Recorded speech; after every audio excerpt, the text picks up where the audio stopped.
Nah, sebelumnya kami mohon maaf sekiranya Pak Kepala Kapus Datin kami ya, Pak Abdul Muhari yang sekiranya akan membagikan pengalamannya dan pengetahuannya, tapi karena beliau disibukkan dalam konteks darurat pada saat ini untuk penanganan bencana di 3 provinsi, maka beliau sebetulnya menugaskan kembali ke kepala bidang kami, tapi kemudian karena juga berhalangan, baru kemudian menugaskan kepada saya untuk menyampaikan terkait dengan komunikasi kebencanaan. Dan ini mungkin lebih kepada praktek dan pengalaman selama ini yang dilakukan oleh kami di BNPB.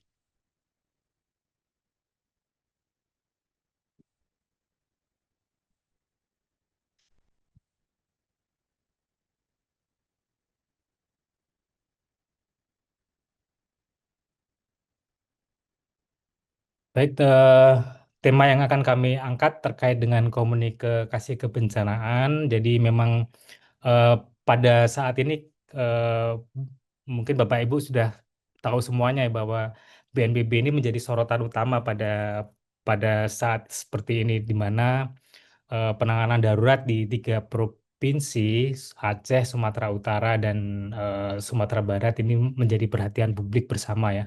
Dan memang ini menjadi tugas berat kami ya, karena dalam waktu yang bersamaan 3 wilayah provinsi ya itu yang terdampak bencana yang sungguh masif ya. Dan memang pada pada saat ini memang kami tidak bisa bekerja sendirian. Kami membutuhkan banyak pihak, misalnya dari BMKG, kemudian dari kementerian-kementerian yang lain untuk turut membantu khususnya dalam komunikasi publik ya, dalam konteks penanganan darurat pada saat ini. Next. Jadi untuk tujuan kita pada hari ini paling tidak memahami terkait dengan komunikasi kebencanaan dan konteks kebencanaan ya, dan kemudian Bapak Ibu bisa memahami dan mampu melakukan paling tidak langkah-langkah sederhana dalam komunikasi kebencanaan. Next, next. Nah, saya tahu para peserta pada pagi hari ini tentu memiliki background ya terkait dengan kehumasan atau terkait dengan ilmu komunikasi. Jadi mungkin hanya meng-highlight saja. Kalau dalam konteks komunikasi kebencanaan itu memang 2 elemen utama itu yang yaitu pengirim pesan atau Bapak Ibu semua di sini dan publik ya sebagai penerima pesan yang kemudian diharapkan dapat memahami pesan apa yang kemudian kita sampaikan kepada mereka. Next, ini mungkin kita lewati saja ya. Eh, Nah, terkait dalam konteks komunikasi kebencanaan ini tentu yang sedikit membedakan terkait dengan pesan yang kemudian kita sampaikan kepada masyarakat ya atau kepada publik ya. Bagaimana dalam konteks komunikasi kebencanaan tentu kita melihat pada fase-fase dalam penanggulangan bencana tersebut. Misalnya dalam konteks fase prabencana, teman-teman di misalnya di Diskominfo atau di BPBD maupun dinas terkait lainnya bisa menyampaikan terkait misalnya dalam konteks kesiapsiagaan atau kewaspadaan. Kemudian pada saat fase tanggap darurat, misalnya kira-kira pesan apa sih yang kemudian ingin disampaikan terkait dalam fase tersebut? Misalnya apa yang harus dipersiapkan atau misalnya apa yang harus dilakukan dalam konteks darurat atau misalnya himbauan apa yang harus diikuti ketika misalnya otoritas atau pemerintah daerah setempat memberikan instruksi kepada masyarakat. Demikian juga pada fase pasca bencana, bagaimana kemudian misalnya pesan yang ingin disampaikan kepada masyarakat itu dapat dipahami secara baik dalam konteks misalnya ketika harus melakukan proses relokasi, apa yang harus dipersiapkan, kemudian apa yang harus dilengkapi sebagai syarat administrasi dan sebagainya. Next. Nah, eh, dalam konteks komunikasi kebencanaan yang perlu dipahami sejak dini yaitu terkait dengan terminologi-terminologi ya.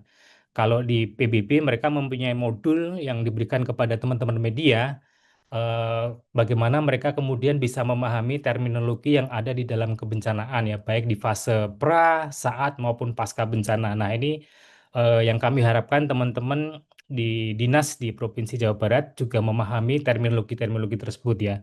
Mungkin teman-teman di BPBD bisa menginisiasi untuk kemudian mensosialisasikan secara luas kepada teman-teman di dinas-dinas yang lain ya. Misalnya dalam konteks risiko, eh, em, risiko itu dipengaruhi apa saja sih? Misalnya dipengaruhi oleh bahaya, kemudian kerentanan, keterpaparan, kemudian ada kapasitas ya.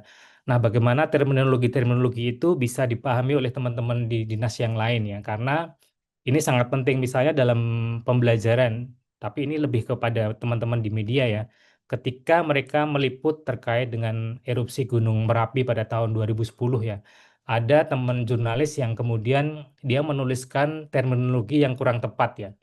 Misalnya lahar kemudian disamakan dengan lava seperti itu. Mungkin banyak terminologi-terminologi yang terkait dengan bahaya hidrometeorologi ya, yang mungkin teman-teman di BMKG tentu pasti sangat paham ya.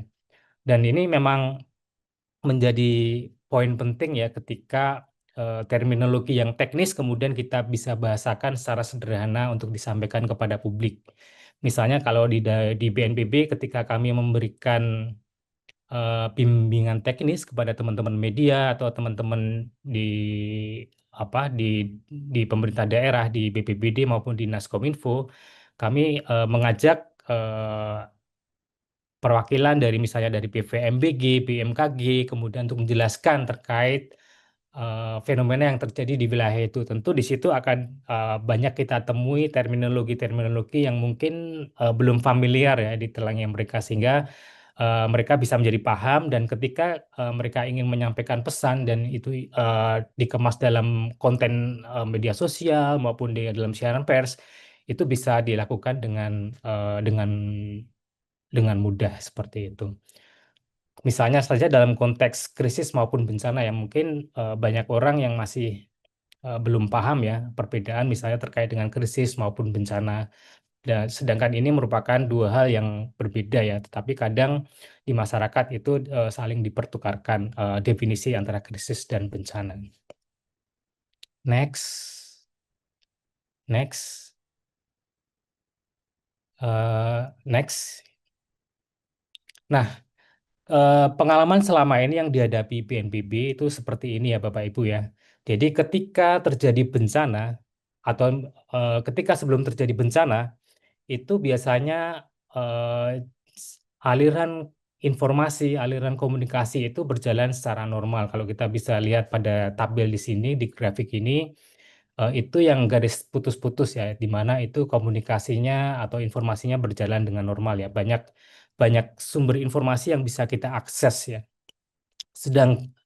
Sedangkan pada saat bencana itu yang terjadi kita lihat ada kurva yang kemudian turun dan di situ antara garis putus-putus dan kurva yang turun itu ada ruangan ya, ruang di mana itu terjadi kesenjangan komunikasi, kesenjangan informasi. Nah, itu yang kita dapati ketika kemarin bencana banjir dan longsor ya yang terjadi di 3 wilayah. Atau misalnya bencana gempa bumi di Palu pada tahun 2018, di mana eh, ternyata banyak informasi yang kemudian tidak kita terima ya. Sebetulnya apa sih yang terjadi di lapangan? Ini yang yang sering kita temui pada saat bencana itu terjadi di sebuah wilayah. Misalnya gempa di Cianjur atau bencana di mana saja itu sering terjadi seperti ini. Next. Nah, yang biasa kami lakukan, kami mencoba untuk mengisi eh, gap kesenjangan tersebut ya. Jadi biasanya dalam konteks gempa misalnya kita mengajak BMKG untuk kemudian melakukan yang namanya konferensi pers ya, sehingga masyarakat atau publik itu bisa mendapatkan informasi secara cepat apa yang terjadi di sebuah wilayah yang terdampak bencana. Di satu sisi, selain masyarakat itu mengetahui apa yang terjadi, kemudian apa respon pemerintah, di sisi lain kita mencoba untuk ini mencegah adanya rumor, kemudian adanya gosip, kemudian misalnya ada penafsiran mistis atau hasutan maupun berita palsu atau hoax. Karena itu yang biasanya sering terjadi pada saat fase-fase awal bencana ya. Tadi yang seperti sudah disampaikan Pak Taufan terkait dengan berita hoax ya. Jadi kita bagaimana mencoba untuk mengisi kesenjangan informasi tersebut ya. Ada banyak cara yang bisa kita lakukan, misalnya konferensi pers atau misalnya dengan konten yang secara cepat kita sebarkan kepada melalui media sosial atau misalnya dengan siaran pers yang kemudian bisa kita terbitkan kepada teman-teman media atau masyarakat. Next. Nah, eh, ketika kita berbicara etika kehumasan dalam konteks kebencanaan, kita juga harus paham terlebih dahulu situasi yang sebetulnya dipahami oleh masyarakat ya. Tadi juga sudah disampaikan Pak Tovan ya, ketika bencana itu yang terjadi seperti ini ya Bapak Ibu. Jadi masyarakat itu pasti mengalami sebuah kepanikan ya, karena eh, apa tentu mereka sangat terdampak ataupun ada banyak misalnya fasilitas yang mungkin mereka tidak bisa akses ya sehingga timbul kepanikan ya. Seperti misalnya sekarang em, beberapa waktu yang lalu ada isu misalnya kelangkaan gas LPG, kemudian masyarakat berbondong-bondong untuk kemudian mem- melakukan stok barang atau membeli barang yang kemudian itu bisa menimbulkan kepanikan kepada warga yang lain. Bisa juga yang terjadi itu ketakutan, kemudian kesedihan, kebingungan, dan keterlibatan sumber daya. Sedangkan di tingkat pemerintah maupun pemerintah daerah mungkin yang terjadi itu tidak ada koordinasi dan kepemimpinan itu sering sering kali terjadi. Dan yang terakhir yang harus diantisipasi itu kekacauan ya. Misalnya di beberapa kejadian sebelumnya ada isu terkait dengan penjarahan karena eh, eh, situasi-situasi kepanikan, ketakutan itu terjadi, sehingga yang kemudian muncul itu situasi yang kemudian sifatnya lebih negatif, destruktif, yang itu bisa berdampak terhadap keamanan dan keselamatan masyarakat secara luas. Next. Nah, kemudian kita sebagai humas ya, kita juga harus bisa memahami situasi di lapangan ya. Misalnya saja ini pembelajaran pada saat penanganan darurat pada saat erupsi Merapi tahun 2010, kita sebagai humas juga harus tahu siapa saja sih yang bermain di dalam konteks tanggap darurat tersebut. Karena di dalam jejaring yang kita lihat di sini, itu banyak pihak yang memiliki sumber daya yang kemudian bisa kita rangkum, kita olah menjadi sebuah pesan dan itu bisa disampaikan kepada masyarakat. Karena kita sebagai pemerintah kita menjadi corong utama ya yang sebagai yang pemilik kewenangan untuk menyampaikan apa informasi itu kepada publik. Dan dari sini sebetulnya ada satu proses bisnis yang lain yang harus kita hubungkan dengan konteks kita di kehumasan, yaitu terkait dengan manajemen informasi ya. Jadi misalnya dalam konteks tanggap darurat, biasanya pemerintah daerah akan mengaktifkan yang namanya pos komando ya. Dan di dalam struktur pos komando itu ada bidang yang memang eh, bertugas untuk melakukan yang namanya manajemen informasi ya, atau pengelolaan data dan informasi. Nah, eh, bidang ini harus terkoneksi dengan kehumasan kalau pembelajaran dari kami ya. Karena eh, dari proses bisnis manajemen informasi itu kita bisa tahu nih peta gambaran secara luas terkait dengan apa sih yang terjadi di lapangan ya. Kalau kita tidak membuka mata dan telinga itu akan sangat sulit. Kita akan mendapatkan informasi yang sangat sedikit. Tapi ketika kemudian kita apa memiliki peluang untuk mengakses tim yang lain di dalam pos komando tadi, misalnya dalam bidang data dan informasi yang melakukan manajemen informasi, kita akan memiliki informasi yang sangat luar biasa ya, yang kemudian bisa kita kemas menjadi banyak pesan ya, atau menjadi banyak informasi yang itu sangat berharga untuk disampaikan kepada publik.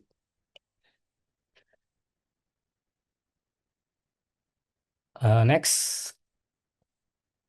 Kemudian ini terkait dengan eh, kalau bagaimana kalau kita di Humas itu tidak bisa mengelola isu atau apa yang terjadi di tengah masyarakat ya. Ini merupakan analisis ketika kita menghadapi pandemi COVID beberapa tahun yang lalu. Jadi kita sudah bisa memetakan ya ketika misalnya dalam fase-fase awal kita tidak bisa mengelola isu atau mengendalikan isu di tengah masyarakat, pada akhirnya itu yang terjadi adalah krisis politik ya.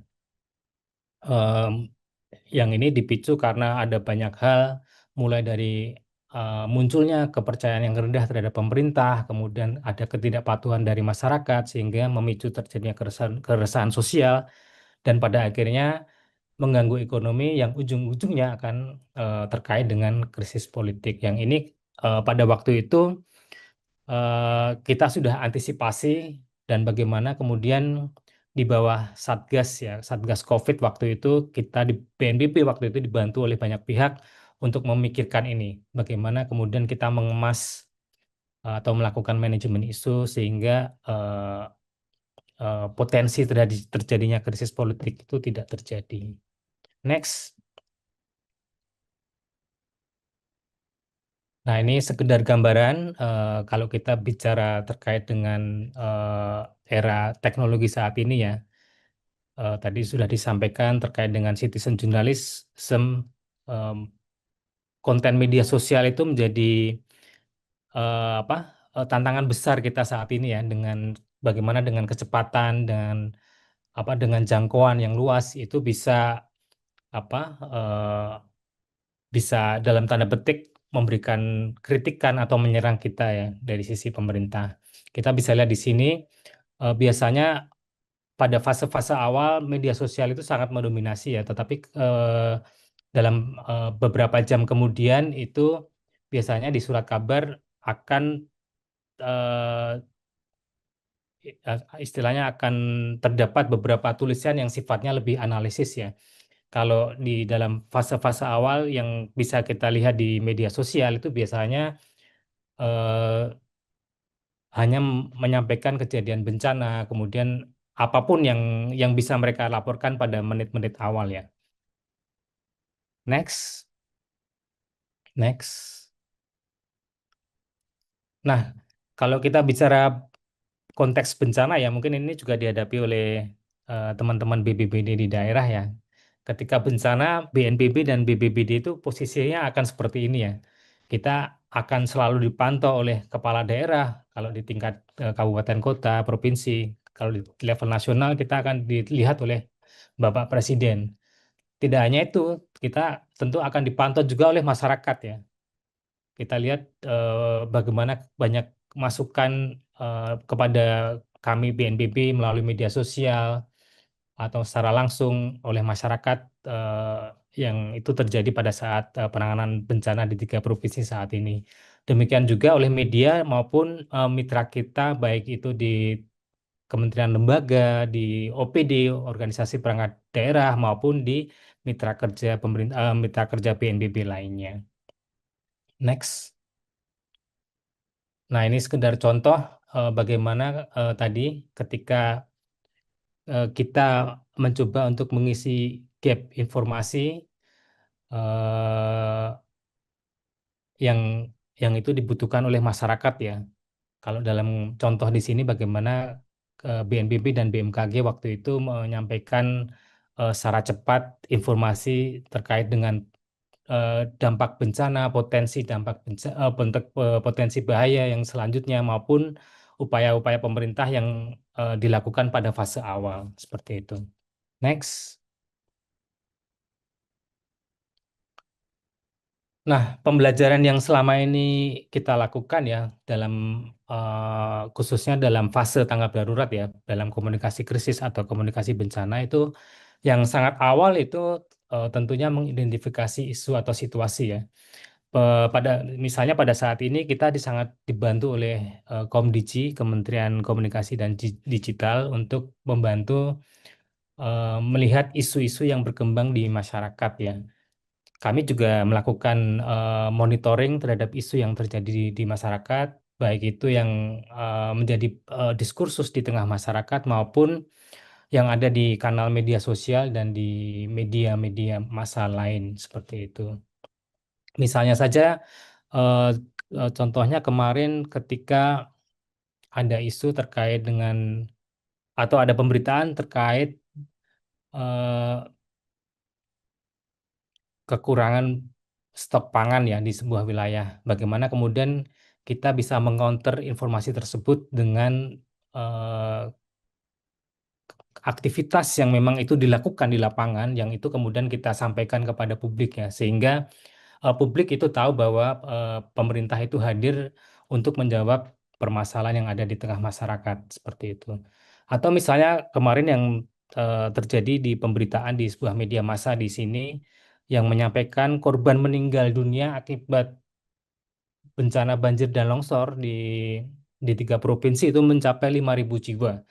Dan itu eh, sudah eh, kami apa counter ya dengan eh, penjelasan yang kemudian itu disampaikan secara luas melalui media sosial kami. Selain identifikasi isu, kita juga perlu mengidentifikasi kesenjangan informasi di ruang publik ya.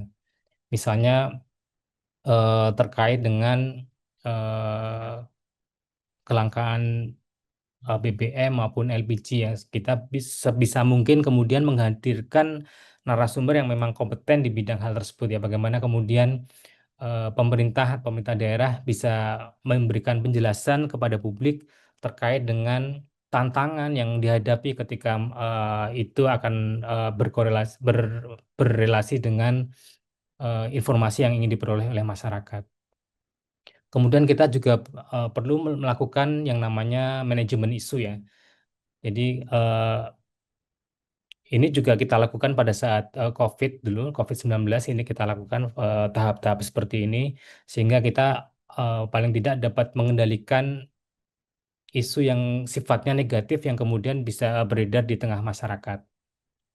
Berikutnya itu kita mencoba untuk menyusun pesan atau informasi kunci ya.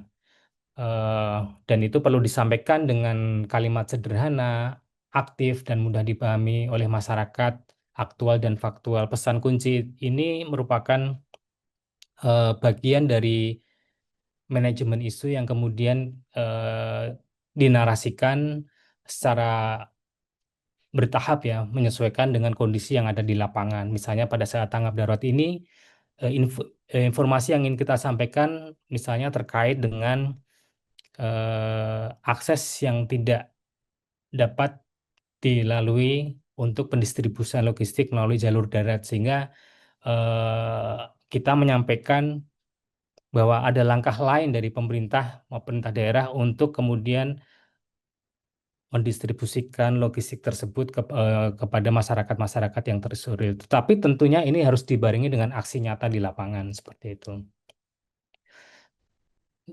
Berikutnya terkait dengan waktu dan penyampaian pesan ya. Jadi sebisa mungkin kita di Humas itu ketika menyampaikan informasi atau pesan kunci kepada masyarakat itu harus secara aktual ya.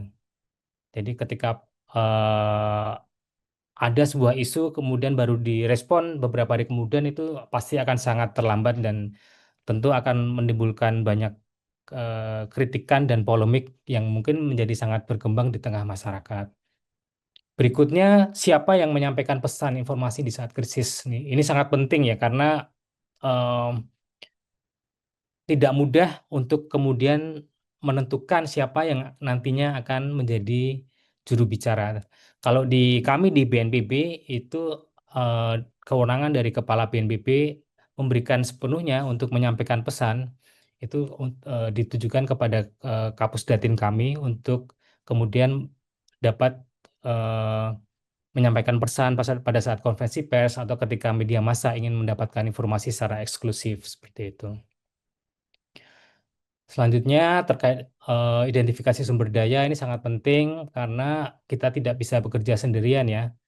Di BNPB sendiri untuk personil humas itu hanya sekitar 20-an orang dan itu tidak mungkin mengcover banyak wilayah seperti sekarang ini yang terjadi di banyak kabupaten kota. di 3 provinsi untuk mengcover semuanya. Padahal di semua titik itu sangat penting untuk diberitakan. Jadi bagaimana kemudian kita membangun kolaborasi ya. Tadi yang sudah disampaikan Pak Tovan, kolaborasi itu sangat penting ya. Kita tidak bisa bekerja sendirian. Kalau di pemerintah daerah kita bisa memanfaatkan Dinas Kominfotik maupun eh, elemen-elemen Komdiji yang ada di daerah ya seperti itu. Kemudian bagaimana menyampaikan pesan, ini khususnya dengan kanal atau media apa yang ingin kita gunakan ya. Dan selanjutnya tadi yang seperti sudah disampaikan Pak Tovan juga mengenai aktivasi media center tanggap darurat bencana. Next. Ini yang biasa kami lakukan, langkah-langkah yang sederhana itu biasanya dalam komunikasi krisis ya di BNPB itu kita mengumpulkan pesan atau informasi, kemudian mendapatkan isu yang berkembang dan memahami situasi di lapangan. Setelah itu kita mendiskusikan ya di internal tim maupun dengan mitra kerja kita di kementerian lembaga yang lain ya.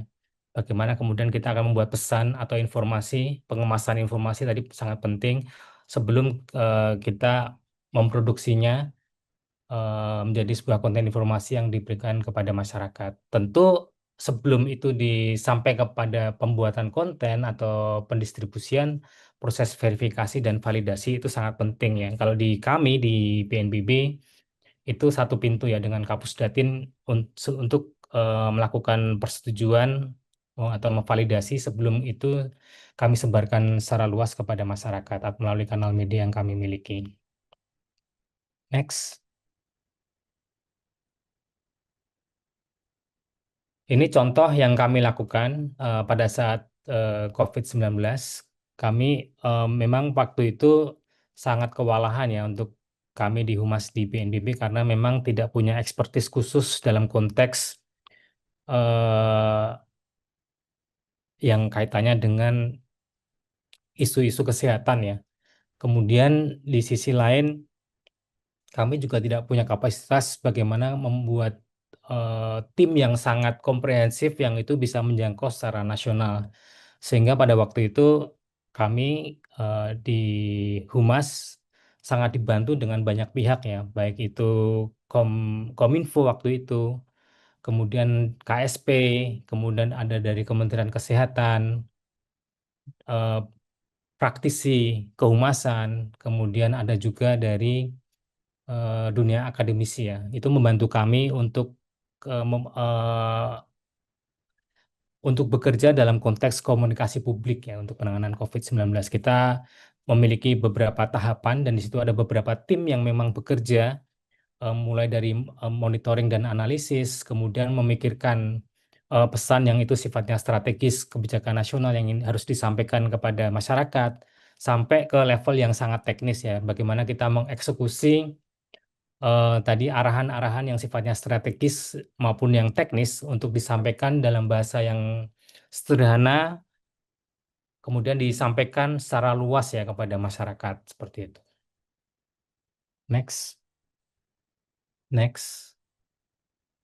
Nah, tadi salah satu elemen yang perlu disiapkan itu siapa ya? Nah, ini khususnya terkait dengan juru bicara. Nah, pada saat ini memang di internal di BNPB sebagai juru bicara itu ditunjuk Kepala Pusat Data Informasi dan Komunikasi Kebencanaan. Ada rencana nanti ke depan ada juru bicara yang akan menyampaikan kepada publik terkait dengan penanganan pemulihan pasca bencana banjir dan longsor di 3 wilayah ini. Nah, sebagai juru bicara memang perlu latihan, perlu pemahaman bagaimana dia akan menyampaikan pesan itu kepada publik ya. Memang secara pribadi saya tidak pernah ya mempraktekkan ini ya, tetapi paling tidak kami biasanya menyiapkan poin-poin bicara yang kemudian itu bisa dibacakan kepada eh, juru bicara yang kemudian akan menyampaikan pesan itu kepada publik. Nah, ini yang do and don'ts-nya atau yang harus dilakukan atau yang harus dihindari ya. Yang pertama itu memang menunjukkan aksi ya. Tentu ini dibarengi dengan tindakan nyata di lapangan yang kita di humas tidak mungkin menyampaikan hanya narasi saja tanpa bukti konkret di lapangan. Ini yang menjadi tantangan sendiri bagi kita di kehumasan ya. Kemudian yang berikutnya itu menceritakan kebenaran ya. Sebisa mungkin menghindari kata tadi yang disampaikan Pak Tovan sebelumnya mungkin atau sesuatu yang sifatnya ingin menenangkan masyarakat sehingga justru kebenaran itu ditutupin. Kemudian sertakan fakta yang terkonfirmasi, misalnya terkait dengan beredarnya eh, informasi terkait dengan korban meninggal sampai 5.000, bagaimana kemudian kita memberikan data yang nyata ya, yang real, yang itu sudah terkonfirmasi yang sudah disampaikan melalui mekanisme pos komando ya, kalau itu misalnya dalam konteks tanggap darurat. Kemudian tunjukkan sikap peduli. Misalnya sebelum melakukan konferensi pers, kita bisa menyampaikan rasa keprihatinan atau rasa bela sungkawa ya terhadap korban seperti itu atau terhadap peristiwa yang terjadi. Kemudian menyampaikan pesan dengan ringkas tadi dengan bahasa yang sederhana, kemudian menghilangkan rumor, menyiapkan update ya, atau perkembangan situasi, kemudian eh, ingat juga orang-orang yang mungkin terluka ya. Jadi ini sangat terkait dengan pilihan kata atau diksi yang kemudian kita sampaikan kepada publik ya ketika misalnya dalam melakukan konferensi pers. Jadi sangat kita harus sangat berhati-hati ketika kemudian kita menyampaikan sesuatu yang mungkin itu disalahartikan atau kurang dipahami oleh masyarakat secara luas. Kemudian yang harus dihindari itu terkait dengan spekulasi. Tentunya eh, ketika kita harus berbicara itu harus berdasarkan dengan data ya. Kemudian bereaksi pada pertanyaan yang mengganggu. Misalnya kita memperlihatkan dengan raut wajah yang tidak suka, misalnya itu yang perlu dihindari ya. Kemudian menyalahkan eh, dalam artian misalnya dalam penanganan tertentu kita menyalahkan lembaga lain atau organisasi perangkat daerah lain, nah itu yang perlu dihindari. Estimasi itu juga perlu dihindari dengan kata mungkin, kira-kira itu yang perlu dihindari. Kemudian menjanjikan sesuatu akan kembali baik, ini yang juga perlu dihindari sebagai juru bicara. Next. Nah, ini yang bisa kita pelajari ketika apa? Ketika kita mungkin menjadi juru bicara atau menyampaikan sesuatu dalam konteks misalnya konten informasi di media sosial maupun dalam bentuk yang lain ya. Itu CAP ya, atau concern, action, dan perspective containment. Kalau concern itu identifikasi perhatian konkret audiens dan meresponnya secara segera ya. Misalnya ada isu di masyarakat, bagaimana kemudian kita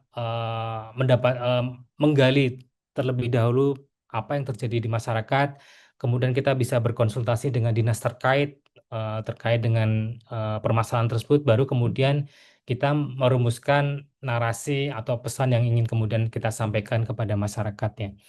Action. Jelaskan langkah-langkah yang dilakukan, misalnya memperbaiki masalah, mencegah menjadi lebih buruk, atau memastikan tidak terjadi kembali ya. Bisa jadi kita menyampaikan permintaan maaf ya kepada publik ya, ketika misalnya sebuah permasalahan itu tidak segera ditangani oleh pemerintah atau pemerintah daerah. Kemudian yang terakhir itu perspektif containment, mengendalikan sudut pandang publik agar mereka memahami situasi secara proporsional, tidak panik atau tetap berbasis fakta meskipun risikonya nyata. Misalnya dalam konteks erupsi gunung api, kita menyampaikan eh, gunung api ini eh, masih aktif dan masih melakukan aktivitas vulkanik hingga saat ini, dan masyarakat diimbau untuk lebih waspada dan memperhatikan rekomendasi yang disampaikan oleh otoritas gunung api. Nah, itu bisa dilakukan ya, itu sebagai perspektif containment ya. Jangan kemudian menyampaikan, wah, gunung api itu sangat berbahaya dan bisa membahayakan masyarakat banyak. Ketika kita memberikan narasi itu justru akan menimbulkan kepanikan di tengah masyarakat, sehingga kita sebagai humas harus bisa memahami ya, kira-kira pesan apa yang kemudian itu memiliki prinsip perspektif containment. Next. Nah, ini beberapa contoh ya terkait dengan juru bicara yang paling tidak pernah saya alami ya selama di BNPB. Itu misalnya di level provinsi ada yang namanya Pak Daniel ya. Itu juru bicara internal BPBD di wilayah Kalimantan Barat. Itu ditunjuk langsung oleh Kepala BPBD, Kepala Pelaksana BPBD sebagai juru bicara ya. Dan itu sudah diketahui oleh gubernur di sana. Jadi apapun yang terkait dengan kebencanaan, ada narasumber yang memang sudah ditunjuk ya. Dan ini mempermudah teman-teman media ya untuk mengakses informasi dan kemudian siapa yang harus dituju untuk mendapatkan informasi. Kemudian kalau di BNPB sendiri kita mengenal Pak almarhum Pak Sutopo ya yang waktu itu ditunjuk Presiden sebagai juru bicara ya untuk penanganan gempa bumi di Sulawesi Tengah. Kemudian ada juga dua juru bicara pada saat COVID ya, almarhum Pak Ahmad Yuryanto dan Dr. Reza yang memang akrab di tengah masyarakat ya, ketika setiap sore menyampaikan pesan-pesan terkait dengan COVID ya di layar kaca. Next. Nah, sekedar belajar dari apa yang dilakukan Pak Sutopo ya. Kalau menurut kacamata kami memang Pak Sutopo ini memang sangat berjasa sekali ya, khususnya dalam membangun kehumasan di BNPB dan bagaimana membangun relasi itu dengan media ya. Jadi ketika konferensi pers, Pak Sutopo ini selalu menyapa teman-teman media dan mendapatkan nomor kontaknya.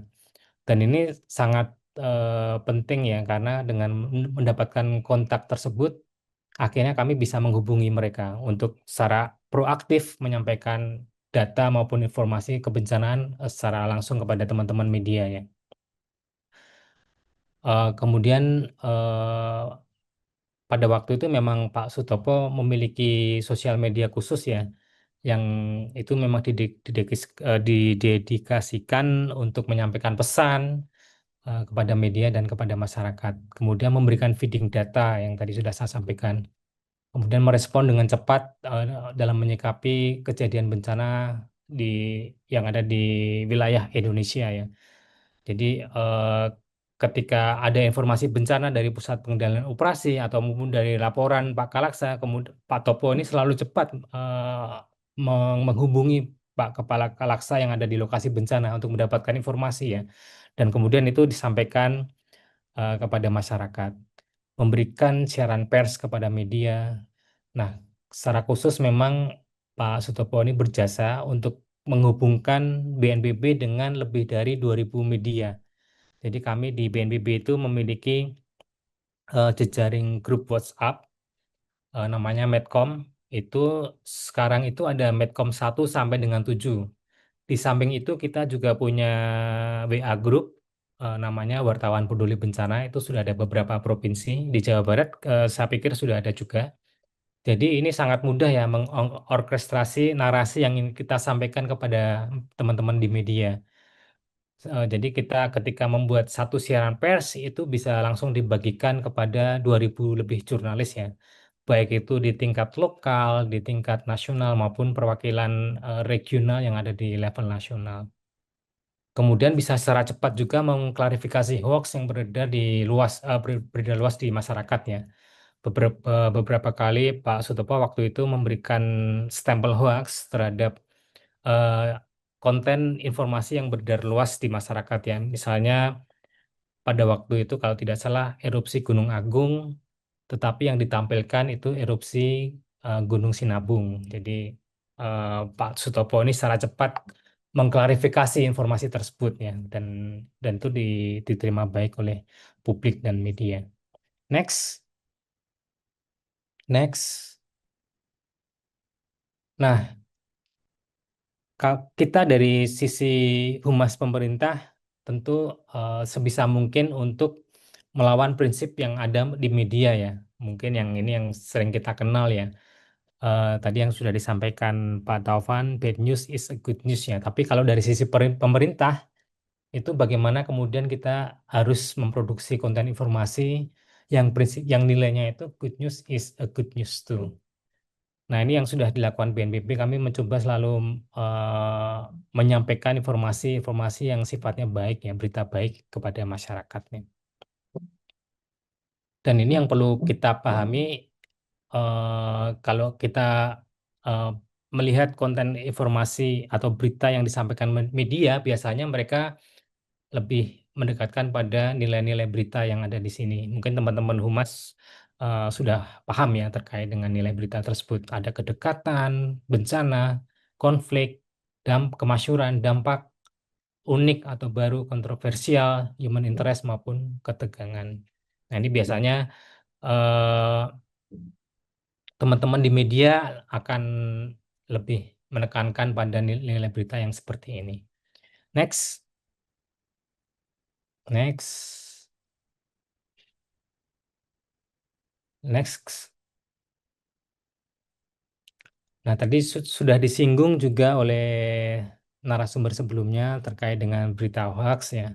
Jadi kalau dalam konteks hoax kita juga bisa apa melihat dua konteks yang berbeda ini antara disinformasi maupun misinformasi. Nah, ini hanya sekedar contoh saja kira-kira mana yang kemudian di gambar-gambar ini yang merujuk pada konteks disinformasi dan misinformasi. Kalau kita lihat dalam konteks ini yang sifatnya next, sifatnya misinformasi itu misalnya dalam konteks kita melihat ada stupa dan ada stupa di dalam kubah di Candi Borobudur, kemudian ada artikel yang menyebutkan air minum air putih sebelum tidur disebut bikin ginjal rusak. Dokter ungkap faktanya itu misinformasi. Kemudian kalau kita lihat informasi berikutnya, daftar sekarang itu yang sifatnya disinformasi. Nanti kita bisa kita tahu di sini ya perbedaan dari misinformasi maupun disinformasi. Kalau misinformasi itu informasi yang keliru tetapi orang yang menyebarkannya percaya bahwa itu benar. Misalnya kalau kita eh, bicara dalam konteks di Borobudur ya, ada banyak orang yang kemudian mencoba untuk meraih stupa yang ada di dalam kubah. Tapi informasi yang eh, sebetulnya informasi itu sebetulnya untuk mencegah kubah-kubah lain tidak rusak ya. Jadi kemudian ada informasi yang beredar di tengah masyarakat, hanya stupa itu saja yang kemudian ketika kita memegang stupa di dalamnya itu doa-doa kita bisa terkabul. Kalau eh, contoh di gambar yang tertulis daftar sekarang itu memang disinformasi ya. Next. Jadi memang informasinya keliru dan orang yang menyebarkan tahu bahwa itu salah, tetapi tetap disebarkan. Jadi informasi tadi memang sengaja disebar ya, eh, yang sebetulnya BNPB tidak pernah membuat informasi terkait dengan pendaftaran tersebut.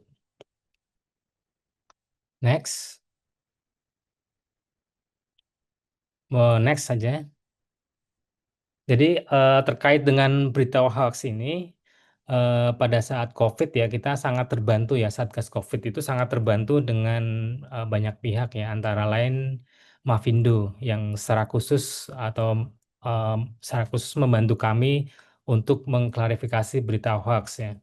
Memang dalam konteks bencana itu sangat sering terjadi ya informasi-informasi yang itu sifatnya misinformasi maupun disinformasi. Seperti kita lihat pada contoh di sini sering sekali beredar dan ini tidak hanya sekali kita menemukan informasi yang sifatnya hoax ya, seperti halnya yang terjadi pada saat penanganan darurat tiga eh, bencana di tiga provinsi seperti sekarang ini.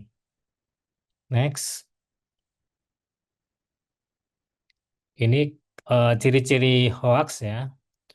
Mungkin teman-teman Humas sudah paham ya ketika kita mendapatkan informasi sekedar tips ya ketika kita mendapatkan informasi yang sekiranya itu hoax ya berdasarkan ciri-ciri ini, apa sih yang harus kita lakukan?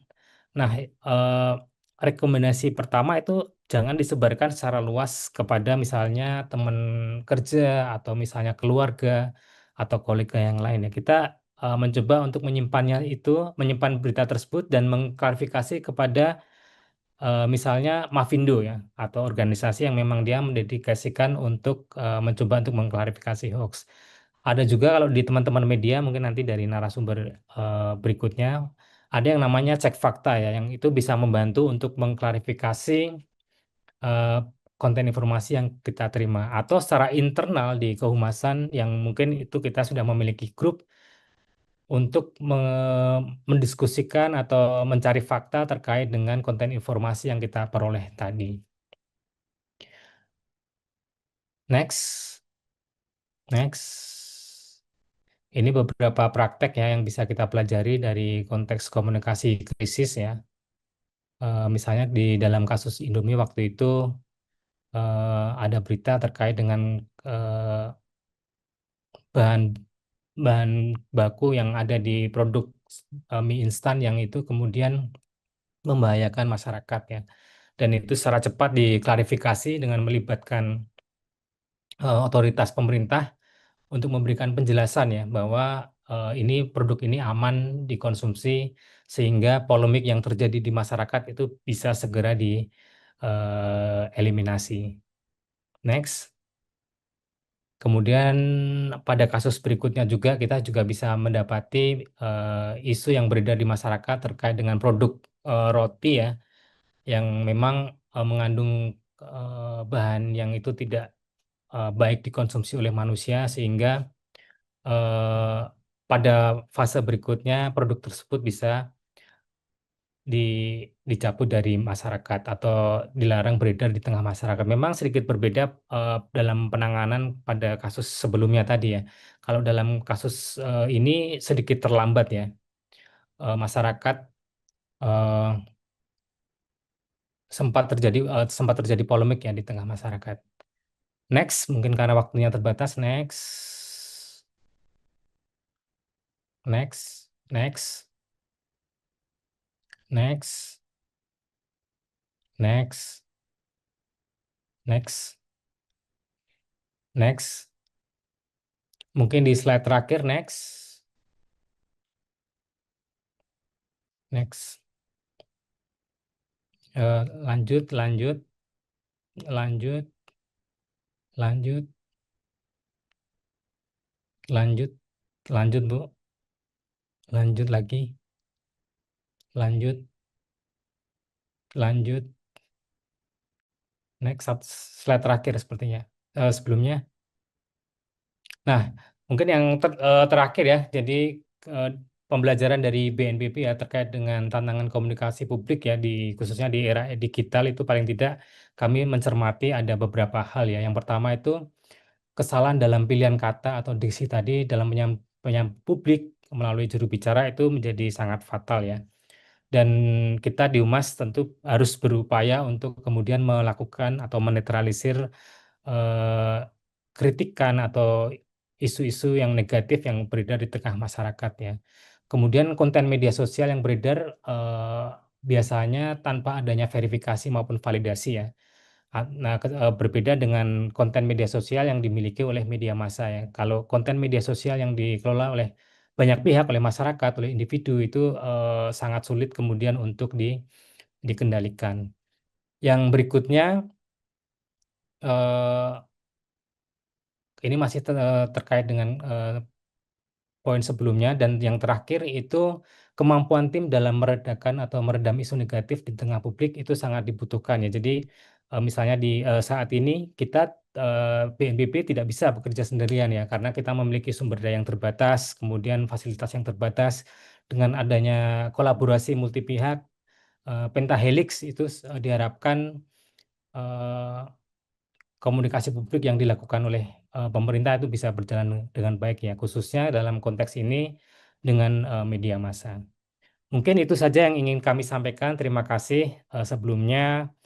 eh, Saya kembalikan kepada moderator. Wassalamualaikum warahmatullahi wabarakatuh. Terima kasih.